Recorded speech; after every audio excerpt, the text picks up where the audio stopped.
la parola a Daniele Caruso, il nostro coordinatore regionale, che ci ha tenuto nel mese 2014 all'inizio, quando la Lega qua in Sardegna aveva detto. Grazie.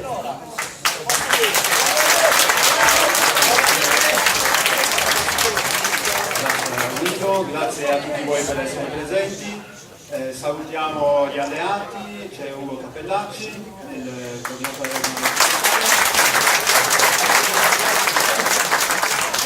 Ringrazio anche chi non è con noi, c'è stato un imprevisto, ci aspettavano in degli altri passaggi a Monserratola con diretti, purtroppo tante persone sono rimaste lì, ma per motivi di sicurezza non abbiamo potuto presenziare. Grazie comunque.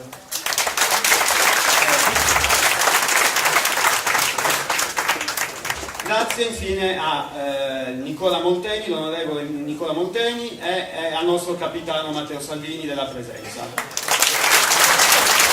Grazie per essere con noi, ci eravamo lasciati una ventina di mesi fa alla tappa cagliaritana del Basta Eurotour con la promessa che quello sarebbe stato un inizio di un percorso politico intorno a un programma. E dopo 20 mesi eccoci, c'è noi con Salvini, questa è la realtà cagliaritana e chi c'era allora ovviamente è rimasto. Ne abbiamo passati di tutti i colori, fra aggressioni, sputi, insulti, eppure siamo rimasti perché crediamo fortemente nel progetto. La Sardegna è un'isola in crisi in qualsiasi settore, purtroppo non si vedono delle vie d'uscita. L'altro giorno l'Unione Europea ci ha riconosciuto la condizione di insularità e io dico grazie e ben arrivati, perché lo sapevamo già. Quello che serve alla Sardegna sono risposte concrete, quindi c'è chi propone in Sardegna, ci sono dei movimenti, ci sono degli studi, c'è chi propone la zona franca, c'è chi propone soluzioni miste, una diversa fiscalità, una diversa riscossione fiscale, ma non si riesce a giungere al dunque perché siamo abbandonati dallo Stato, dall'Unione Europea, dalle istituzioni che dovrebbero tutelarci e proteggerci. In Sardegna servirebbe una svolta immediata. La Sardegna è una terra che si sta spopolando, gli ultimi studi statistici dimostrano che la popolazione sarda diminuisce nonostante siano aumentati gli immigrati, quindi andiamo verso l'estinzione. È per questo che serve una risposta immediata. La nostra Presidenza della Regione purtroppo è assente, anzi la troviamo servile nei confronti delle esigenze del governo, che è il governo dello stesso colore tra l'altro. Quindi la Sardegna sta diventando un parcheggio per immigrati, terroristi, addirittura si parla di rifiuti tossici. E noi non possiamo permetterci... Noi da Stati non possiamo permetterci di essere una regione commissariata dove è il governo che decide secondo i propri interessi, secondo logiche che non tengono conto delle esigenze della Sardegna e dei sardi. E dunque il nostro Presidente della Regione addirittura offende noi, offende la Sardegna, offende la nostra bandiera. Noi abbiamo bisogno invece di tutelarci e tutelare le nostre tradizioni, tutelare le nostre specificità, proteggere le nostre qualità e spingere la nostra economia. E noi con Salvini è la ricetta. Cagliari.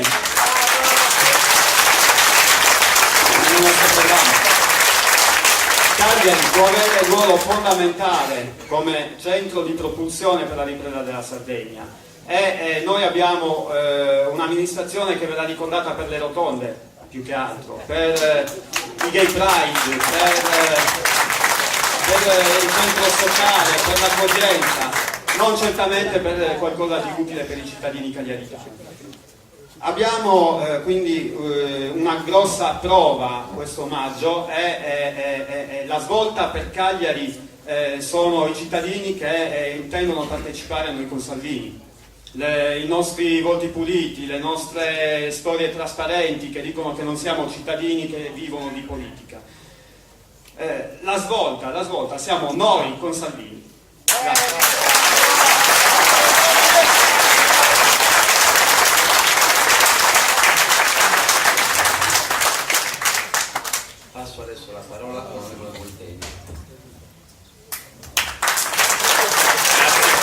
Buongiorno a tutti, io faccio un rapidissimo saluto, poi diamo la parola a Matteo e ascoltiamo dalla voce di Matteo. Io dico che sono profondamente emozionato, io faccio la politica da un po' di tempo, ho la fortuna di fare il parlamentare per la Lega e devo dire che non mi è mai capitato,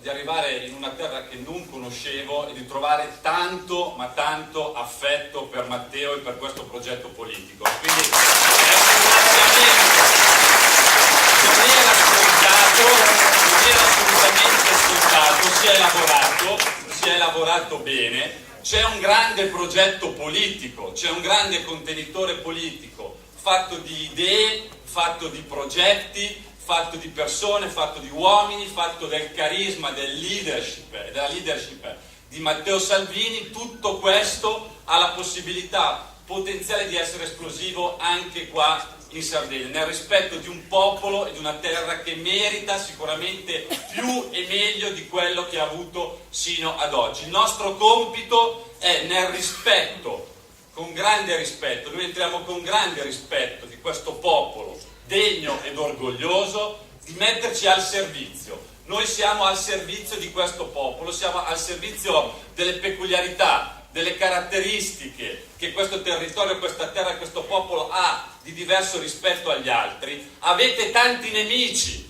e i nemici sono il governo regionale e il nemico è il governo nazionale e il nemico è il governo di Bruxelles, ma oggi abbiamo tanti amici che è il popolo, i cittadini.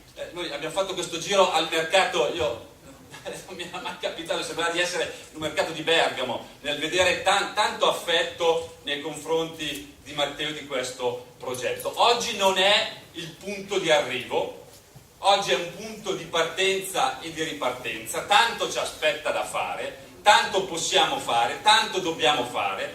Noi con Salvini è un movimento inclusivo, tutti quelli che vogliono dare una mano, le nostre porte sono aperte, ovviamente con attenzione, con un minimo di selezione, persone oneste, persone punite, persone che hanno voglia di fare politica per il popolo con passione e con il cuore. Ecco, queste sono le caratteristiche.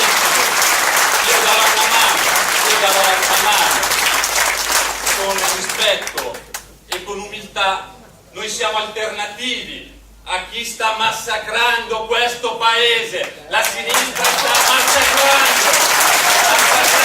nostra dignità, sta massacrando l'Italia, si sta massacrando gli immigrati, sta massacrando le nostre eccellenze economiche, la nostra agricoltura, la vostra agricoltura, la vostra economia, la vostra pesca. Oggi si leva un grido di aiuto. Noi siamo qua per aiutarvi a tornare a recuperare la vostra dignità. Grazie, adesso accogliamo un ringraziamento ovviamente a tutti i ragazzi che hanno organizzato questa giornata. Non siamo in tour in Sardegna, ecco, non siamo in gita, ma siamo qua per lavorare e per impegnarci per questa terra. E adesso accogliamo con un grande applauso, con un grandissimo applauso, Matteo Salvini.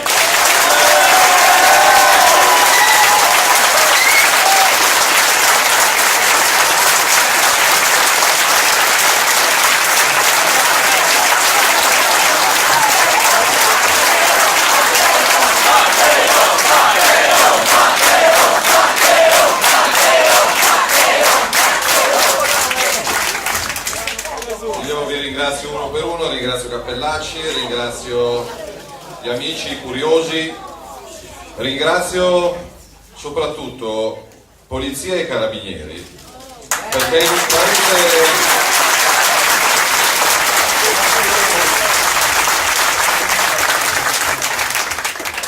perché questa non è democrazia, perché questa non è una città civile.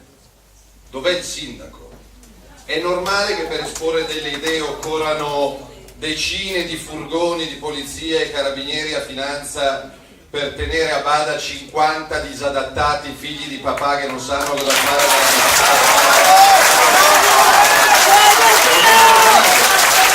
non è normale, quindi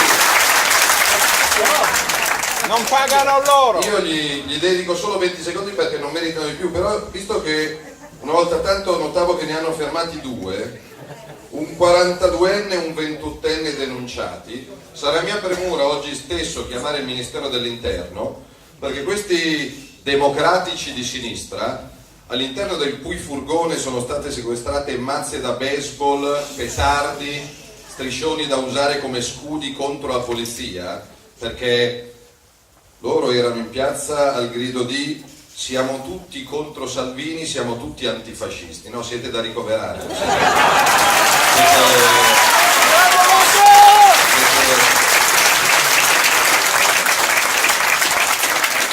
Perché se c'è una persona che mi sta sulle palle è la Fornero, ma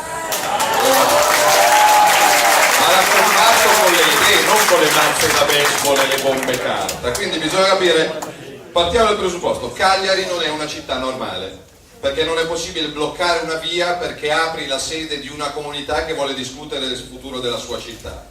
E quindi in un paese normale questi agenti di polizia, questi uomini in divisa oggi sarebbero in giro per Cagliari a raccattare un po' di spacciatori e un po' di clandestini invece di stare dietro a questi però vorrà dire che la prossima volta, questo è il mio impegno, la prossima mia venuta a Cagliari, al di là delle scelte che verranno fatte a livello locale sulle amministrative, io non sono qua per le amministrative, sono qua per cominciare un percorso. Le amministrative sono una piccola parte di questo percorso, ma io voglio andare più lontano, non mi interessa un assessore, un consigliere, mi interessa, siete qua penso per qualcosa di più grande, però la prossima volta che vengo a Cagliari ci prendiamo una bella piazza in centro alla città, il comizio lo facciamo all'aperto e se qualcuno ha qualcosa da dire se la raccontiamo faccia a faccia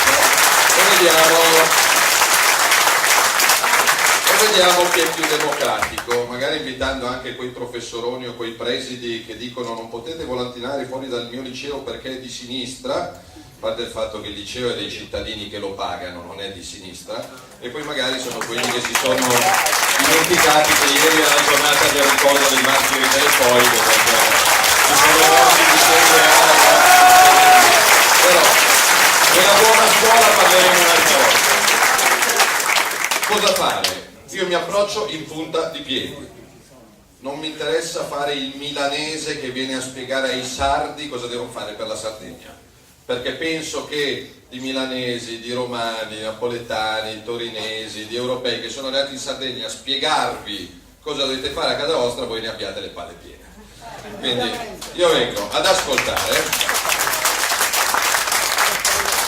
e il giro al mercato di prima mi conferma le mie battaglie, perché quando noi contestiamo questa Europa non lo facciamo perché non ci piace questa Europa, no, perché io sono in una commissione da cui passano tutte le porcherie che disastrano la pesca, l'agricoltura, il commercio e il turismo sardo, perché se ancora il mese scorso quelli del PD, quindi quelli di Zecca, quelli di Pigliaro, quelli di Renzi, quelli degli autonomisti che fanno gli autonomisti in Sardegna, poi vengono a Bruxelles nella mia commissione, votano ad esempio per far arrivare 35.000 tonnellate di olio di oliva dalla Tunisia, votano per far arrivare 80.000 tonnellate di riso dalla Birmania e dalla Cambogia, votano per il fermo pesca delle acque dei nostri mari, quando dall'altra parte del Mediterraneo fanno esattamente quello che vogliono, perché il tonno, non lo capiscono gli Zedda, i Pigliaro, i Renzi, il tonno, che è essere intelligente, però non sa se sta nuotando in acque sarde o se sta nuotando in acque tunisine. Quindi il tonno fa il tonno. E quindi se noi abbiamo dei dementi che impediscono ai nostri pescatori di fare i pescatori in acque italiane e poi ci arriva qualsiasi cosa dal resto del mondo, evidentemente la colpa non è del tonno, ma è dei tonni sardi che votano quelli là. E quindi bisogna capire che lo dicevo, mi metto a disposizione. Mi piacerebbe che anche i tantissimi movimenti autonomisti e sardisti si mettessero una volta nella vita intorno a un tavolo e decidessero cosa vogliono fare da grandi, perché è inutile che ci siano movimenti autonomisti a livello condominiale dello 0, quando qua non solo scompare l'autonomia, ma qua scompare la Sardegna. Io vedevo i dati demografici e la demografia è una scienza esatta, avanti in questo passo, fra 20 anni saranno scomparsi o scappati per cercare lavoro altri 250.000 abitanti di questa terra. E quindi poi cosa fanno i geni di sinistra? Dicono: ma visto che i sardi scappano, fortuna che arrivano gli immigrati.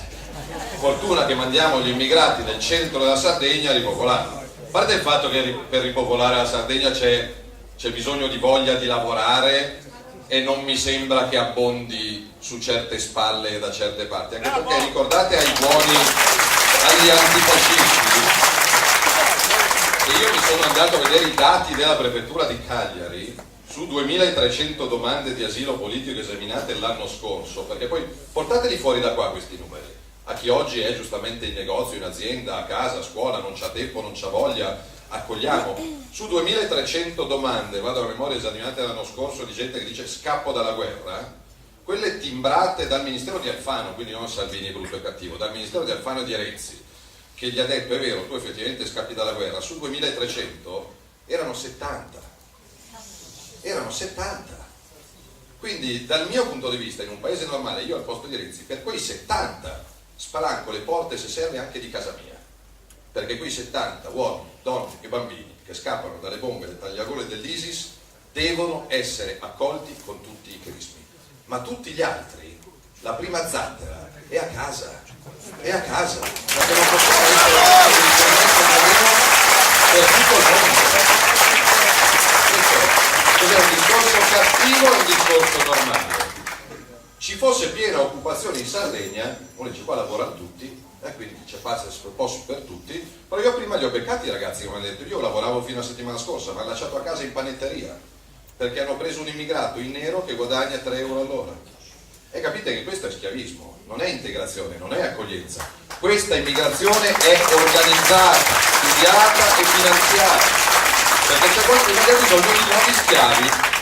E a me gli schiavi non piacciono, né bianchi né neri, né gialli né verdi né rossi.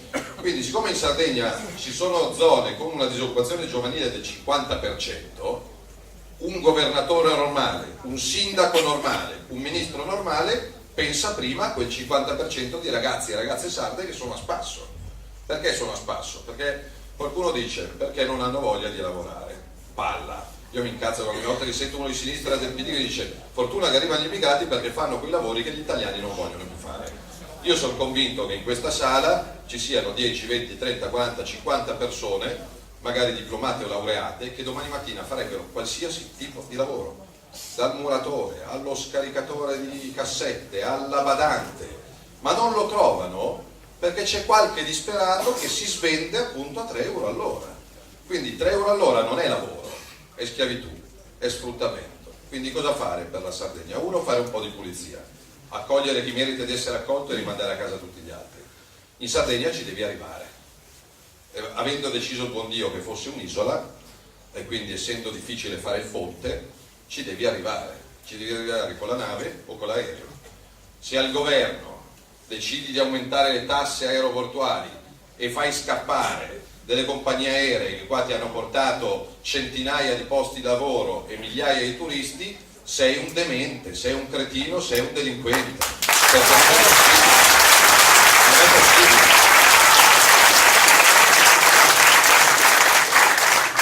Oggi sarò ad Alghero, prima incontrare i lavoratori dell'aeroporto, poi incontrare i lavoratori della Ryanair. Poi per carità i miracoli non li fa nessuno, abbiamo fatto anche noi degli errori in passato, ci mancherebbe altro quando qualcuno mi dice Salvini ma perché ti dovevi credere? Anche la Lega è stata al governo, è vero, c'hai ragione, abbiamo fatto degli errori, sì, anche più di uno, abbiamo fatto tutto quello che potevamo? No, siamo stati poco furbi, sono stati più furbi gli altri, però siccome ho una faccia adesso me la gioco tutto per tutto, so che questa è l'ultima chance che mi date, perché è chiaro che 200 o 300 persone a mezzogiorno a Cagliari, che sono le 600 che ho incontrato a Bari 15 giorni fa, che sono le 1000 che c'era l'altra sera a Novara, molti consensi nuovi, però mi dicono però Salvini è l'ultimo, lo so, molti di voi giustamente dicono è l'ultima chance che ti do, non hai 3 fish da giocarti, siccome io ho il problema del mutuo, il problema del figlio disoccupato, il problema dell'assegno di accompagnamento, è l'ultimo, ti credo, mi fido, mi piacciono le tue idee, però ti do l'ultima chance, quindi io so benissimo che è l'ultima chance che mi gioco, non ho 10 anni per vedere cosa succede, o si vince o si perde, o si vive o si muore, non siamo qua per portare a casa qualche assessorato per tirare a campare, o vinciamo la battaglia, mandiamo a casa Renzi e recuperiamo a questo paese, oppure cambio mestiere e ci abbiamo provato. Trasporti, aerei, navi, non è possibile avere il monopolio. Fiscalità di vantaggio, è chiaro che ogni volta che uno viene in Sardegna dice abbasserò le tasse, perché io non ho ancora sentito uno che in campagna elettorale dice votami perché ti aumento le tasse, anzi lo voterei uno che dice una roba del genere per simpatia, perché piuttosto che dire votami così ti regalo 80 euro con una mano e te ne frego 150 con l'altra, è più serio perché dice però c'è una proposta della Lega che abbiamo studiato e documentato lira per lira, euro per euro, che inverte l'idea. Adesso c'è una pressione fiscale reale sulla carta del 42% che poi arriva tutto sommato al 60%, anche per chi produce e fa impresa, fa la libera professione. Come hanno fatto 40 paesi al mondo a invertire completamente il rapporto? Aliquota fiscale unica, tassa piatta, uguale per tutti. Questa sarebbe una rivoluzione culturale prima ancora che economica, perché adesso per andare a fare la dichiarazione dei redditi va in giro col trolley, perché devi portare il bimbo va in palestra, il dentista e l'aspirina, però mia nonna la casa rientra, non lo so, non si capisce. Pensate alla rivoluzione culturale prima ancora che economica. Il 31 dicembre io Stato, a te cittadino, a te imprenditore, chiedo il 15%, non una lira di più, non una lira di meno. Come sta in piedi il paese? Pagare le tasse deve essere conveniente, non bello. Vi ricordate che qualche fenomeno diceva che bello pagare le tasse? Non penso che qua ci sia gente che aspetta la scadenza per dire spero di pagare il più in fretta possibile la bolletta. La devi pagare, se puoi. In Italia ci sono circa 400 miliardi di evasione e elusione fiscale. Una parte di gente che non vuole pagare, la maggior parte di gente che non può pagare, che fa le dichiarazioni dei redditi ma che non ce li ha. Molto semplicemente, non è quello che non paga per farsi la terza villa in Costa Smeralda, è quello che dichiara ma non ce li ha e deve decidere se pagare magari i contributi INPS o lo stipendio al suo dipendente che ha i figli a casa, e se decide di pagare lo stipendio al suo dipendente non è un evasore ma è una persona per bene, perché il suo dipendente ha i figli a casa, il signor INPS non ha i figli a casa. E quindi io devo rendere conveniente pagare le tasse. Al 60% chi può chiude in Sardegna, chiude a Milano, apre in Bulgaria, apre in Romania, apre in Croazia, apre in Tunisia, apre in Turchia, apre in Egitto. Mio amico ha chiuso a Milano, ha aperto in Bulgaria. Perché? Perché è bella la Bulgaria? No, Sofia fa schifo, con tutto rispetto. Però paga il 10%. Però c'è una flat tax, un'aliquota unica del 10% e il rimborso IVA te lo danno a 90 giorni. A 90 giorni, pagando il 10%. Ora, secondo voi, questi 400 miliardi di evasione e di elusione, se invece delle 38 aliquote, detrazioni e deduzioni 60%, io faccio un patto con te cittadino, su quello che hai incassato, non fatturato e poi magari manco incassato, perché qua addirittura si paga l'IVA sulle fatture che poi manco incassi, su quello che hai incassato al 31/12 mi dai il 15% in contanti.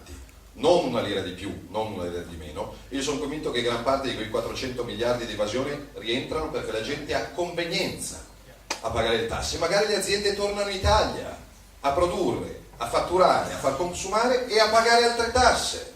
Quindi il concetto è pagare meno per pagare tutti. E perché non partire dalla Sardegna per la sua specificità con questo regime fiscale normale, rivoluzionario ma normale?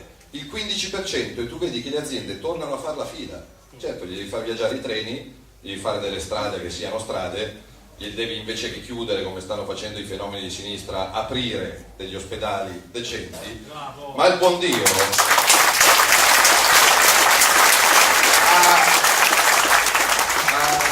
ha fatto la Sardegna bella, non l'ha fatta un politico, la Sardegna è bella. Perché ci sono 50 milioni di turisti che vanno alle Baleari e 5 milioni in Sardegna? Perché le Baleari sono 10 volte più belle della Sardegna? No, probabilmente perché ci vai in aereo molto più comodamente. Anzi, secondo me questa è una delle terre più belle del mondo, potrebbe essere la capitale europea del turismo. Qualcuno lo vorrebbe far diventare la capitale europea degli immigrati. Noi no. Sono alcune cose, quindi non abbiamo tanti progetti, abbiamo un progetto di normalità che io voglio fondare sui sardi, quindi io vengo a dare una mano, ci tornerò la prossima volta, però mi sono ripromesso perché giustamente mi hanno rimproverato, visto che oggi faccio Cagliari, Alghero e Olbia, la prossima volta bisogna fare Oristano, bisogna fare Nuoro, bisogna fare l'interno e quindi vedremo di girarcela tutta per costruire per seminare ho bisogno di voi, ho bisogno di persone normali, non mi servono i grandi nomi, mi servono persone normali, pulite, qualcuno che magari abbia esperienza politica alle spalle, perché no, quello che mi interessa è la fedina penale, qualcuno che non ha mai fatto politica nella vita e dice adesso mai più perché altrimenti a mio figlio io non lascio un futuro e deve scappare. Io conosco tantissimi sardi a Milano che tornerebbero di tutto cuore nella loro terra, perché voi avete una fortuna in più rispetto a me, lombardo, voi avete ancora una lingua, una bandiera, un'identità, una storia, un orgoglio, che però da qualcuno è usato solo in campagna elettorale per fregarvi il voto. Qualcuno che va in giro per strada urlando Sardegna, Sardegna, Sardegna, indipendenza, autonomia. Una volta presa la poltrona della Sardegna, dell'indipendenza e dell'autonomia, ciao, ci rivediamo fra 5 anni. Quindi io ritengo che ogni popolo debba decidere come andare avanti, e per questo mi metto a disposizione. Le battaglie nazionali valgono a Milano, valgono a Cagliari, e ve le ricordo ogni volta perché è la mia Bibbia ogni mattina: via la legge Fornero, via gli studi di settore, ridiscussione di questa Europa e ridiscussione di tutti i trattati, altrimenti meglio soli che male accompagnati, perché questa Europa è una gabbia che ci sta ammazzando e soffocando. La buona scuola non è la buona scuola di Renzi che ha rottamato 70.000 insegnanti e ancora adesso a febbraio ha centinaia di classi senza gli insegnanti di sostegno per i bimbi disabili, perché una buona scuola che si dimentica dei bimbi disabili è una scuola di dementi, non è una buona scuola. Quindi sono tante piccole cose. Un inciso lo faccio al volo, perché ormai non puoi andare a cantare al Festival di Sanremo se non sei favorevole alle adozioni gay. Poi l'ho visto ieri sera. Siamo poi morti. Questo probabilmente è un pubblico di razzisti, fascisti, nazisti, populisti e omofobi, perché ormai c'è la nuova cosa. Io chiarisco, secondo me distinguono l'essere umano in base alle scelte sessuali e da dementi. Quando io vado dal medico non gli chiedo scusi lei è eterosessuale o omosessuale, ma interessa che mi curi. Quando vado dal dentista, quando prendo il taxi, non è che io salga in taxi e scusi lei è eterosessuale o omosessuale, lei è taxista. Se poi nel suo privato è eterosessuale o omosessuale, a far suo ha la stessa dignità mia. Quindi un conto però è rispettare e non discriminare in base alle scelte di vite private che fanno parte del privato, e quindi lo Stato non entra né in cucina né in salotto, men che meno in camera da letto. Altro conto è inventare e mettere per legge una società al contrario, dove a essere eterosessuale ormai sei quasi fuori moda. Se poi hai dei figli sei un essere stato. Hai fatto un figlio come una donna, ma dai, ma come sei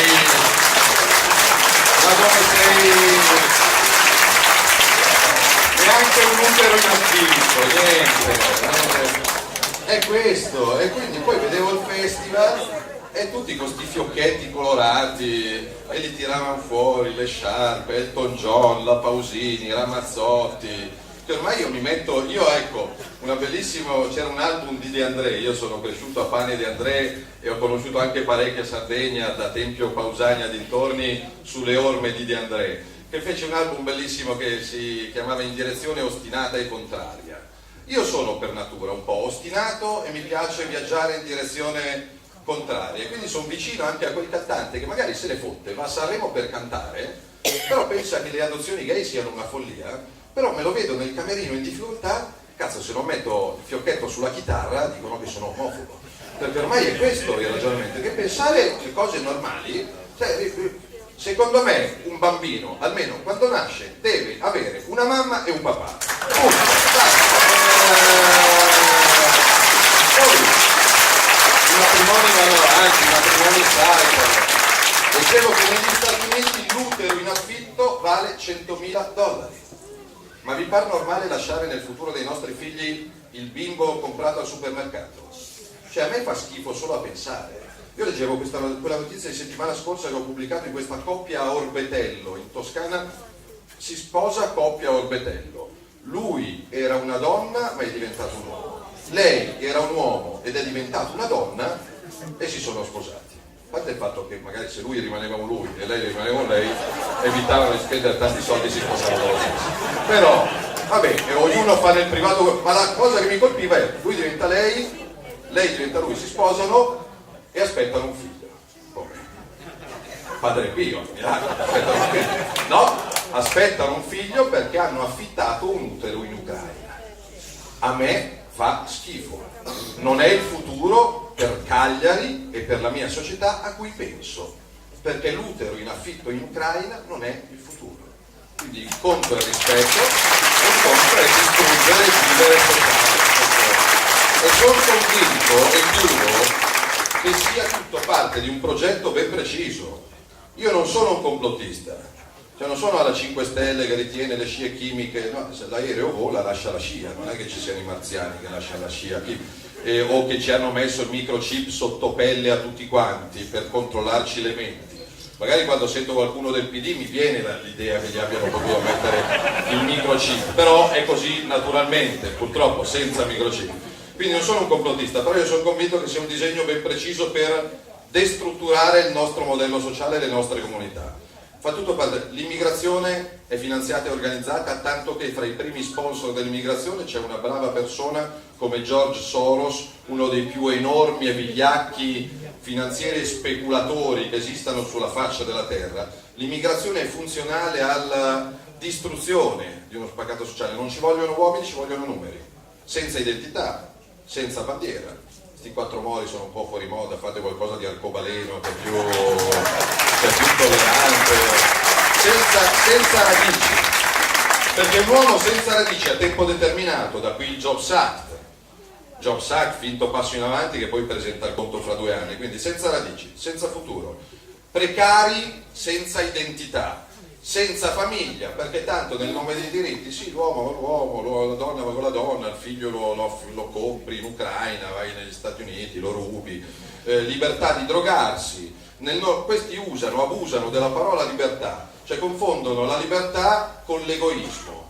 dal mio punto di vista. La libertà di drogarsi è l'egoismo del singolo che poi fa ricadere sulla società il costo sociale della sua finta libertà di drogarsi.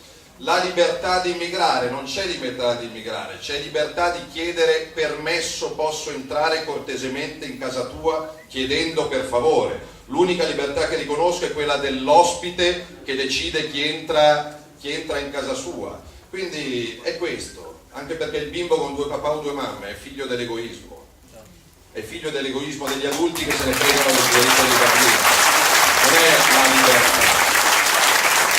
Riusciremo a fermare tutto questo e vado a chiuderla? Non lo so.